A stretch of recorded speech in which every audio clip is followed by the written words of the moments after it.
Yo, what is cracking, my people? What is up? What is up? What is up? Welcome to yet another episode of ADQ's Winning Times. On your host with the most, keeping it 100 from coast to coast through God, our boss ADQ. Show me love.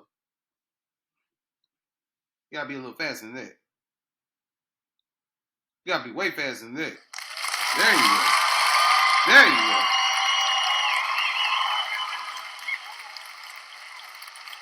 It is.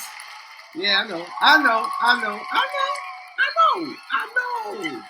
I know. I know. I'm great. I'm great. I know. Yo, it is Monday morning once again. Rise and shine, and let's get at it, man. Like Chris Cuomo says, let's get after it. Let's do this. Let's make it happen. You know what I'm saying? Hey, if you had bad dreams, if you had bad thoughts, well, first of all, it says in the Bible, do not let the sun set on your anger. Do not let the sun set on your anger. Don't do that. If you had bad dreams, if you had bad thoughts, all of that, yo, just throw it in the trash, burn it. It's a brand new day. All right. I'm ADQ. This is my shirt from Susical. Guess what? It don't fit. It doesn't fit at all. Like if you saw me, like if I stood up, which I'm sitting down right now, but if I stood up, I would look like Lil Wayne right now. So, which that is a good thing. Why am I wearing my Susical shirt? Because today I'm going to talk about theater, the theater. Now, anybody who knows me knows that I am very much ingratiated in the theater. I love the theater. It is my calling. You know, it says so in Proverbs, he will give you, dang, what does it say in Proverbs? I think it's Proverbs 16:18. Well, shoot, here's my Bible right here. Why not look it up? Shoot. And by the way, not a prop. I actually read this. And I'm not going to be selling none. No, I'm planning to sell anytime soon. Well, never. I'm never going to sell any Bibles. Proverbs 18:16. Yes. Okay, Proverbs 18:16. A man's gift makes room for him and brings him before the great. But also, let's go to verse 2 because this is going to be very, very important for this episode. A fool takes no pleasure in understanding, but only in expressing his opinion. So I always try to understand. I will express my opinion, but if you got something that make combat my opinion, and and prove me to be a little bit wrong, bring it on. I'm learning. I'm growing. So before I start talking about theater myself, and really dive into what we talking about, let's talk about people locally who are doing theater. Dudley High School. My friends over at Smith are gonna hate this, but shout out to the James Benson Dudley High School Panthers. They are putting up their production of The Wiz. The Wiz, man, ease on down the road home. You know what I'm saying? Diana Ross, Michael Jackson, Richard Pryor in the movie together. Songs written by Luther Vandross. You know what I'm saying? What more can you want? Nipsey Russell's in it. You know, Nipsey Russell.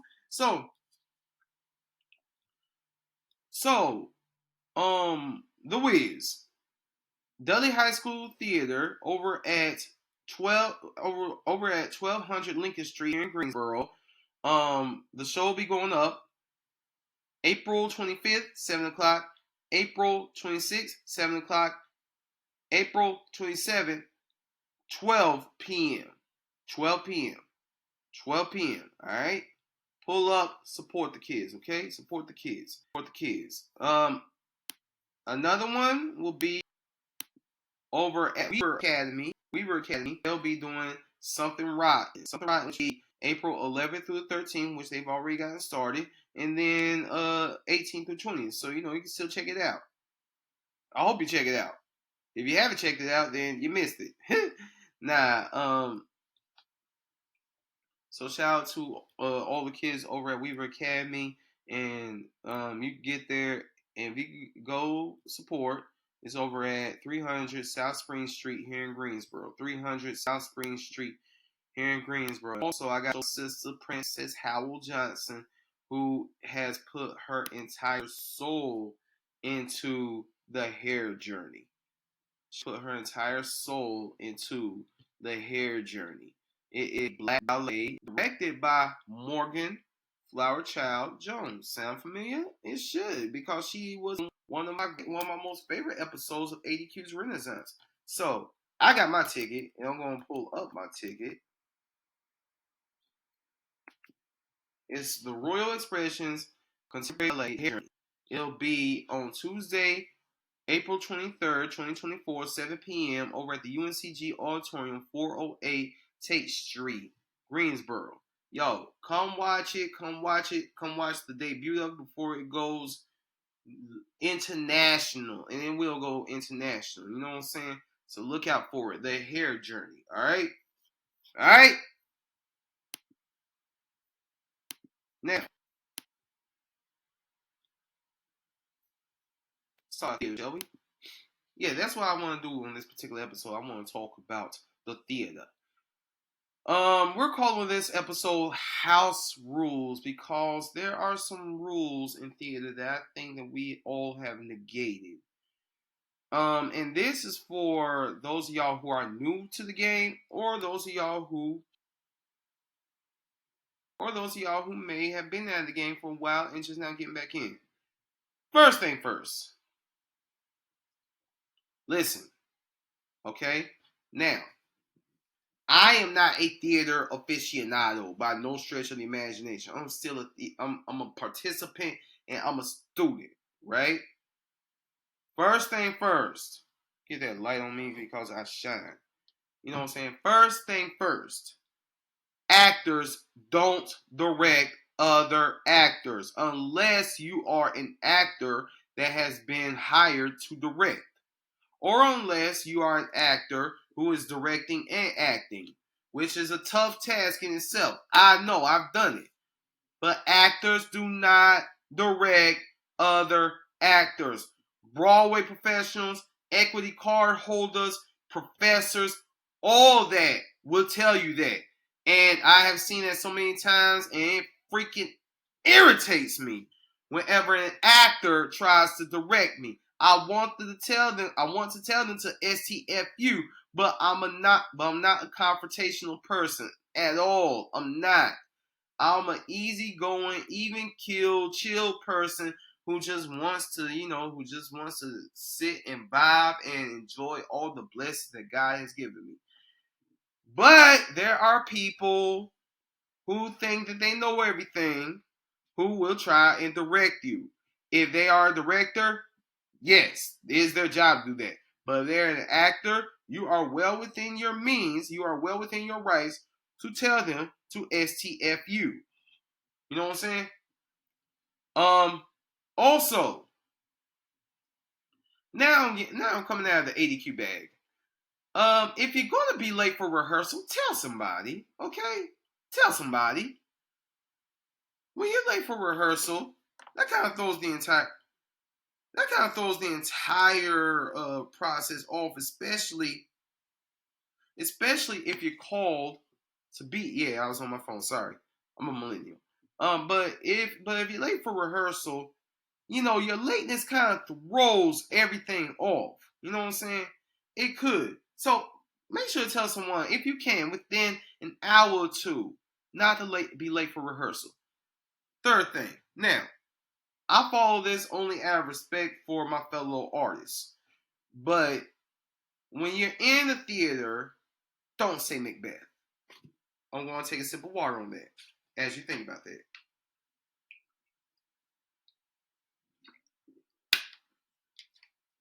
Just think about that? Cool. Don't say Macbeth. Why? Because it's this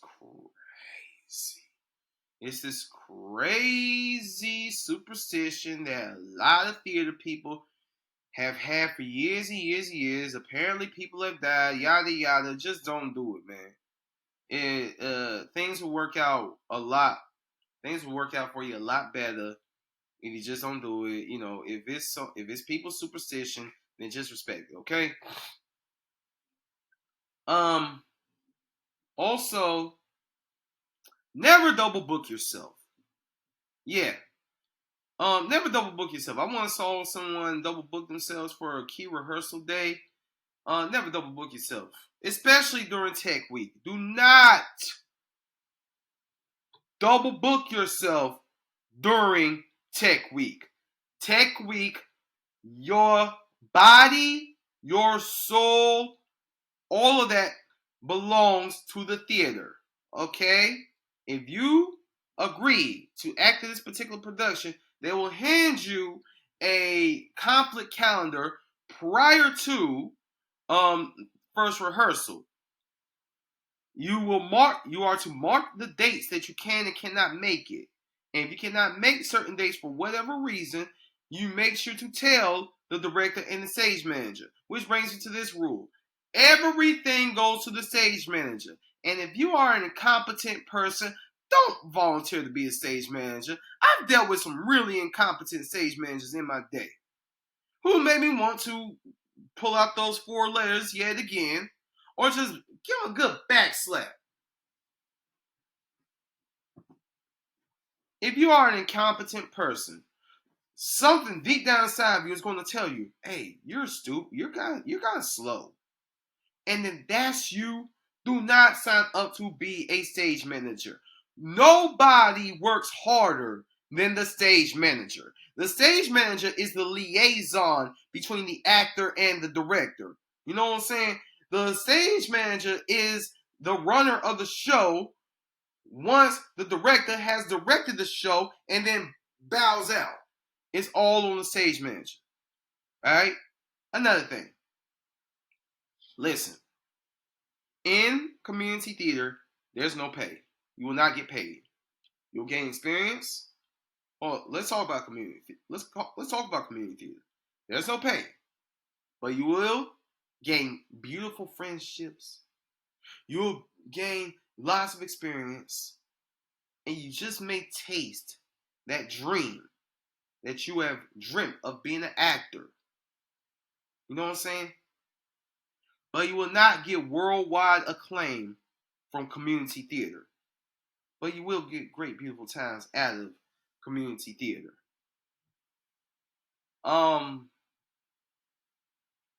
I would say that community theater is one level beneath collegiate theater because you also don't get paid for collegiate theater.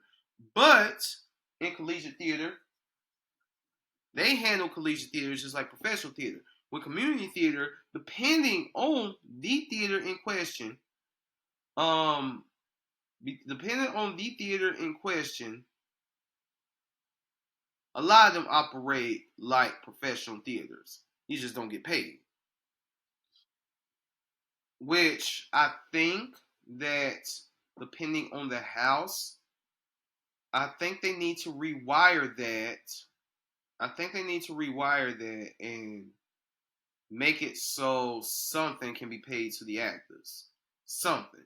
I don't know what, but something. Um, if you're a director, listen. I took a directing class over at Guilford College when I was a student at Guilford College. And if you're the director, yes, all things go through you. All things go through you. You make the final decision.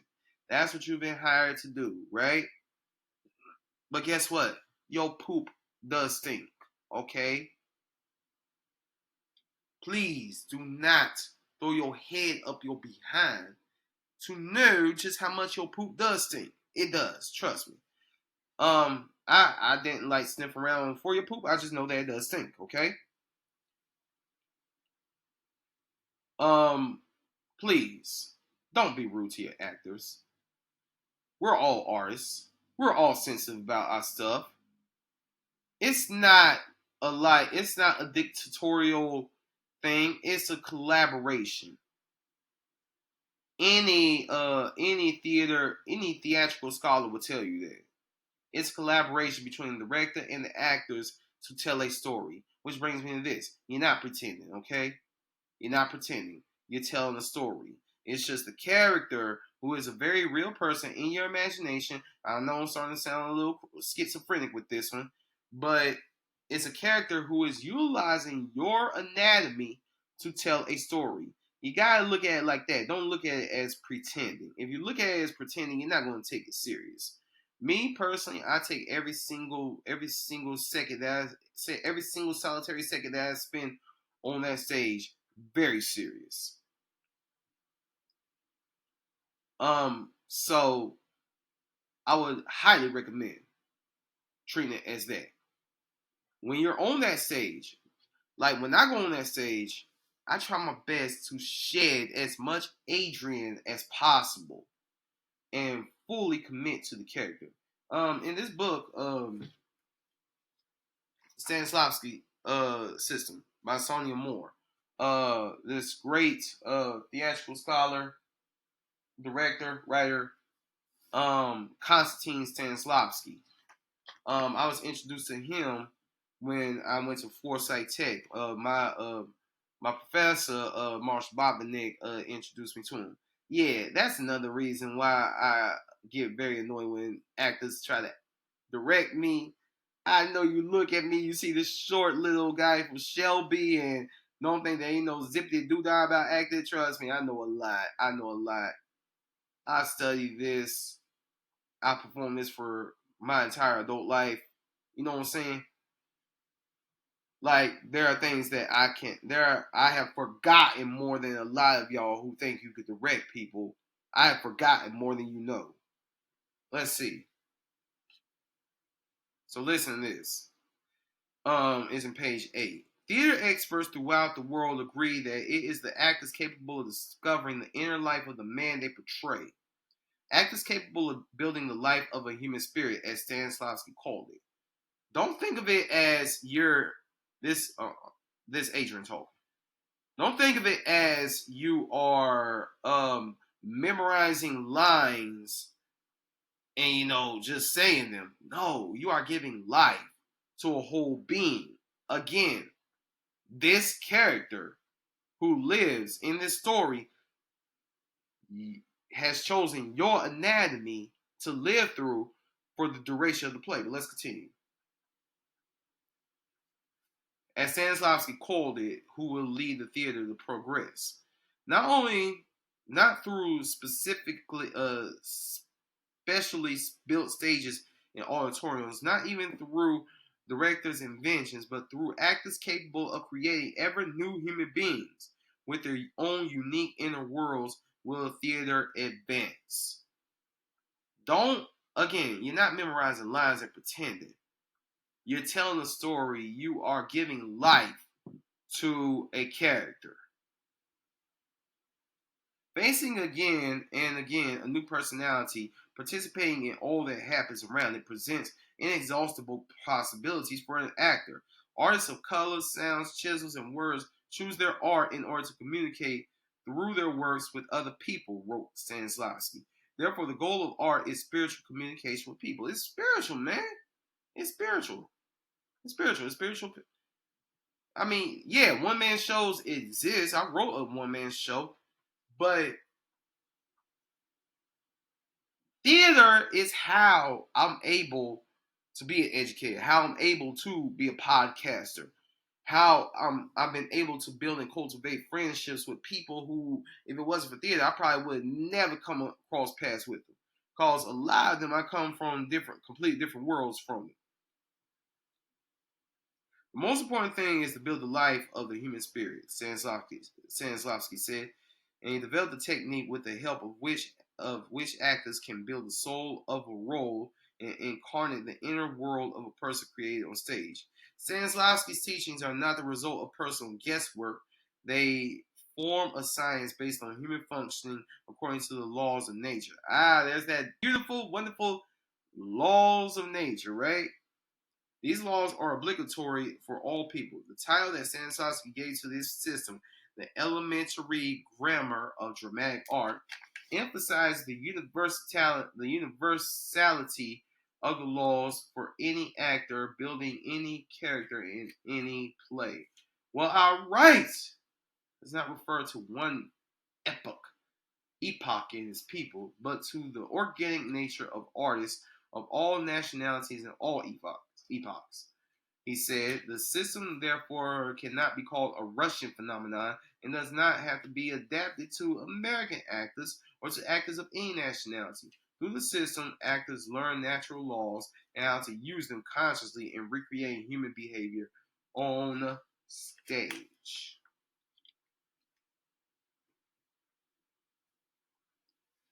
So you're recreating human behavior on stage. All right? You go on stage and you leave as little of you backstage, off stage, as possible. Now that could lead to method acting, which I highly recommend method acting. Now,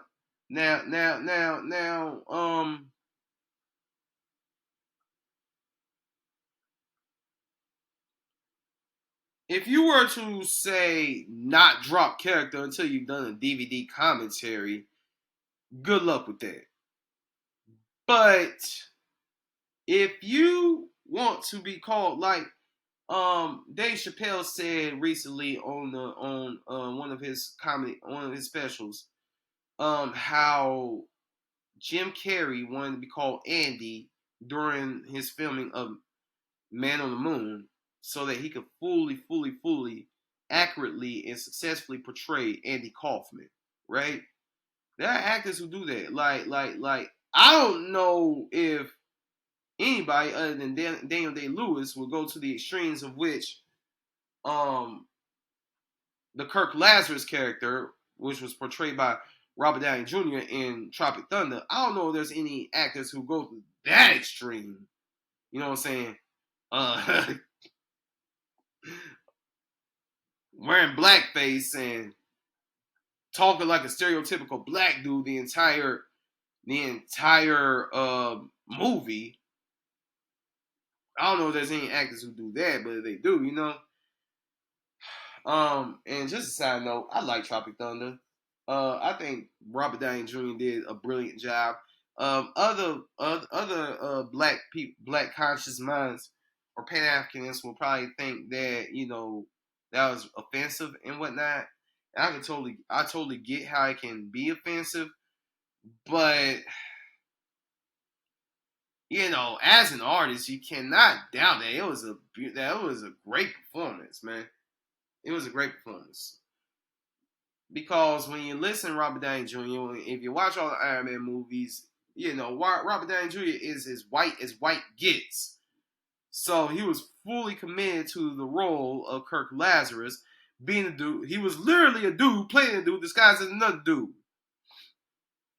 I respect acting like that. And that's another thing about acting. You're not acting. You're reacting.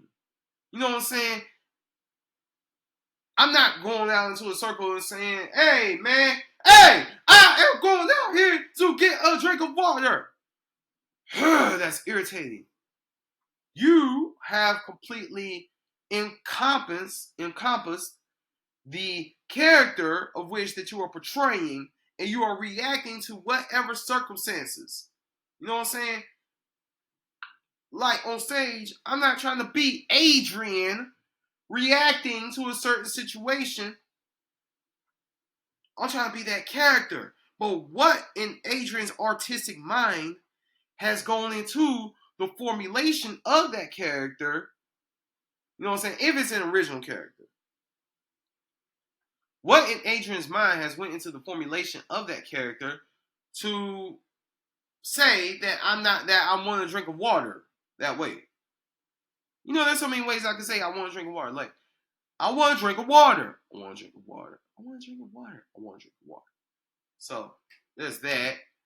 Also, please bear in mind, your film muscle and your theater muscle are two completely different muscles. I've learned this the hard way. Let me take another sip of water, and I want you to think about that.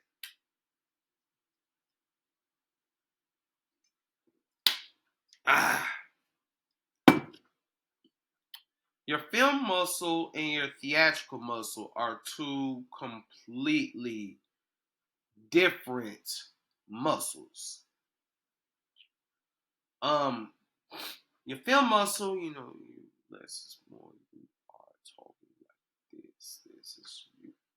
But your theatrical muscle, while you do not have to go extreme, you do have to articulate and over enunciate every single word so that grandma in the back with the hearing aid can hear you. That's what you should do.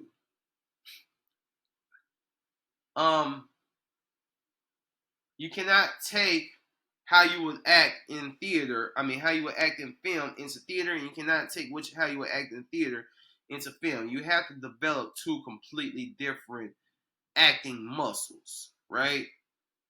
And in theater and in film, less is more. Less is more. Um, what else? What else? What else? Please do as little acting as possible. Um, if you watch Birdman or the if you watch the movie Birdman or the unexpected virtue of ignorance, Michael Keaton's character is very annoyed with the original character with one actor that was in his play that is within the film.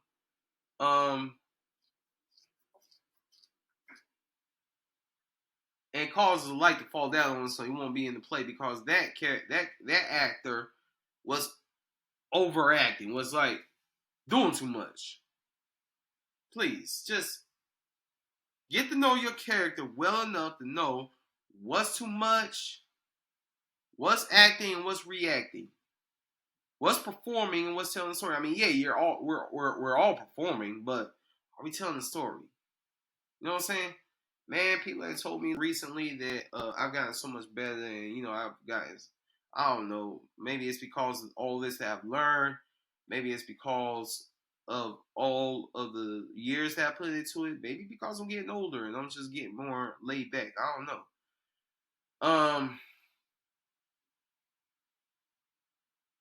Do not battle with the director.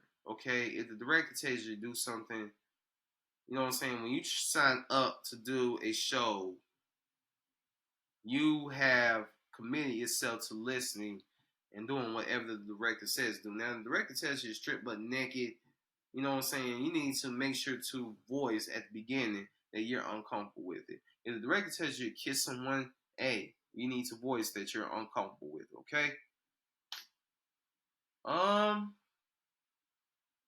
Don't bring your problems from the outside world into this hollow space that is the theater.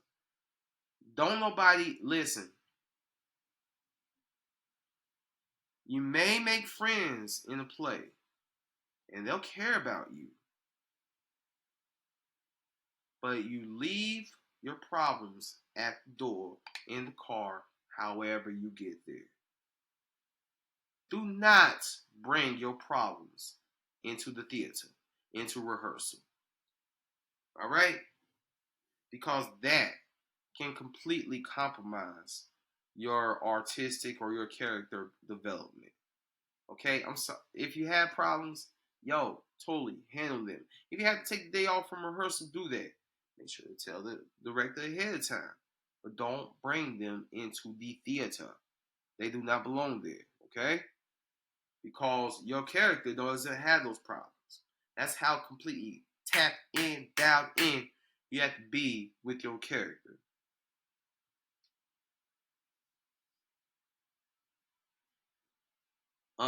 What else? There's no such thing as small roles, only small people. Even if you are part of the ensemble, you are contributing something to the role, to the theater. I've had to learn this. Check me out. Check me out. So in recent years, I've been wondering how many lines am I going to say? How big is the role? It doesn't matter. If I'm in the show, I'm in the show. When I was in As You Like It over at the School of the Arts, I'm so proud that I did that. All I said was, He's far too young, and sung alone. And I was part of the ensemble, right?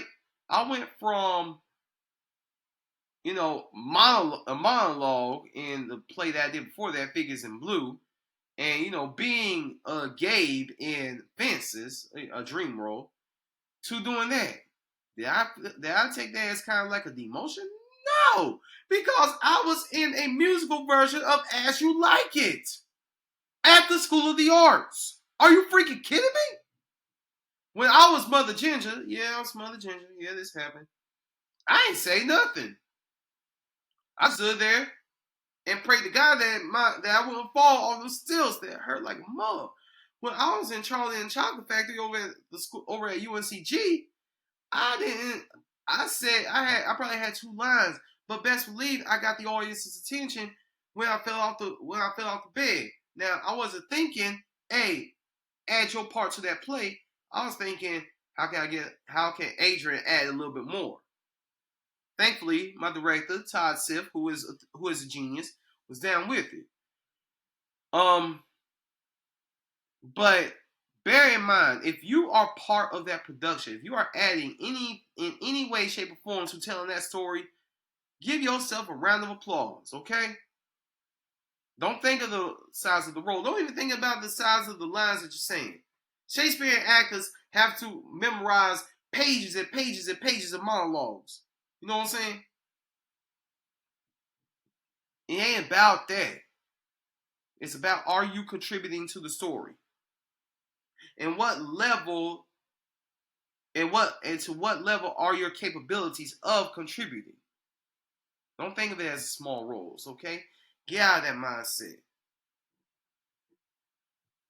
I remember my acting teacher, an acting teacher of mine, once told me that she was in a play. She did not say nothing, but you better believe that she got the attention of the audience. So the audience can either listen to you talk or watch your performance chime in with this particular story. Boom.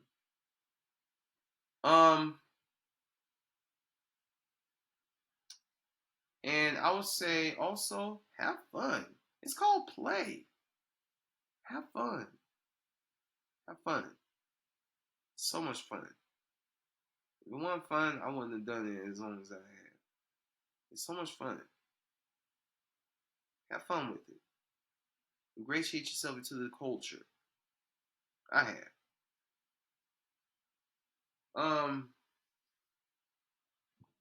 So let's see. So now we are going to try and transition. Where's that transition sound? Did this work? Let's see. Boom, there it is. I've been reading this book called The Mathematics of the Mind by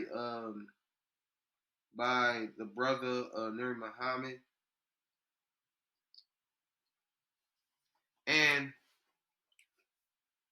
it takes me monitoring my mind to get to where I have been able to get a level that I've been able to get, in terms of my skills, in terms of theater, because of what I feed my mind, right? And on page 15, it says what we feed the mind. It says, this is written by Brother Nuri Muhammad. The mathematics of the mind means that whatever we feed the mind the most is what wins. If a thought becomes a word and a word becomes an action, actions become habits. Habits make character. Character makes future. Then we have to be consciously downloading information that creates peace and harmony. Finally, brethren, whatsoever things are true, whatsoever things are honest, whatsoever things are just, whatsoever things are pure, whatsoever things are lovely, whatsoever things are of good report, if there be any virtue and if there be any praise, think on these things. That's from Philippians chapter 4, verse 8. Our minds are made up of the deposits that we put in. These type of thoughts are called iconic thoughts. Falsehood, lies, unjust, impure, hateful, gossip, and slander of all toxic thoughts. I talked about gossip in the last episode. We gotta get away from that, and you definitely need to get away from that in the theater. There's no room for outside gossip or slander in the theater.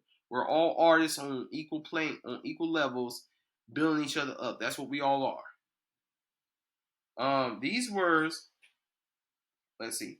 That which is tonic heals, and that which is toxic kills. In chapters to come, we will go deeper into these two types of thoughts and foods, tonic and toxic. The words, actions, habits, and character that will come from thinking these type of tonic thoughts will allow our hands to absolutely sit us in heaven at once, and the toxic thoughts will set us in hell just as fast. Special note: when these destructive, spirit-killing, toxic thoughts begin to show up in our mind, we have the authority over our mind to tell our mind, "Go, give me a better thought." In 2 Corinthians chapter 10, verse 5, we read to bring every thought captive into Christ. This means we have the authority, ability, and the assignment to arrest every thought and compare it to the mind of God. If it matches, keep it. If it does not match the mind of God, kill it.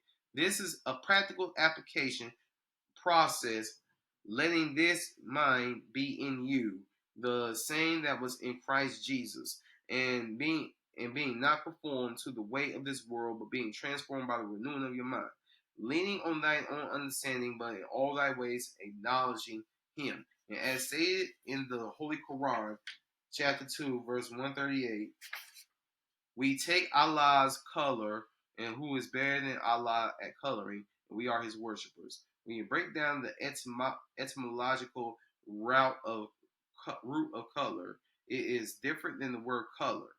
Color means the spiritual and mental perception, not physical colors.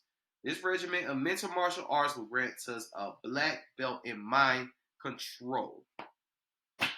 Ooh, praise God for that wisdom, my brother Nuri Muhammad. So I would just like to tell you all, those of y'all who are listening, if you're new in the theater, please apply those things because, you know, I've only acted in 54 plays, majored in theater at Guilford College and UNCG, and of course I say, excuse me, um, I got skin in the game, man. I got skin in the game. I've also written, produced, and directed and acted in a play, Time. Put up 2 readings during COVID. I did, but pray, all praise be unto God for all that I've been able to do, because this is why I push kids who are interested in theater to go into theater. I fell in love with theater when I was 8 years old, but I was too shy to do anything about it. I did not like talking in front of people. I did not like none of that. But I saw the performance aspect of the theater, and I knew that I wanted to dive in head first, body full. And now, I was just grateful to have been able to participate. How many years later? So I'm gonna wrap it up here. ADQ's Renaissance. Also, I toured the theater scene in Winston-Salem. I toured the theater scene here in Greensboro. I'm trying to go nationwide with it. Jump in the car and do so. And yeah, I'm a 38-year-old man who has never owned a car and cannot drive. So if you would like to help me get there, please hit up GoFundMe.com. GoFundMe. The fundraiser is called Help ADQ Drive. Right now, we are at $708 of a $2,000 goal. So if you would like to help your brother out, I would greatly, greatly, greatly appreciate it. Any amount helps. Prayer will also be appreciated as well. So, yeah, help your brother out. All right. I'm ADQ. This has been ADQ's Renaissance, episode 160, House Rules. I'll holler at y'all next time. Peace.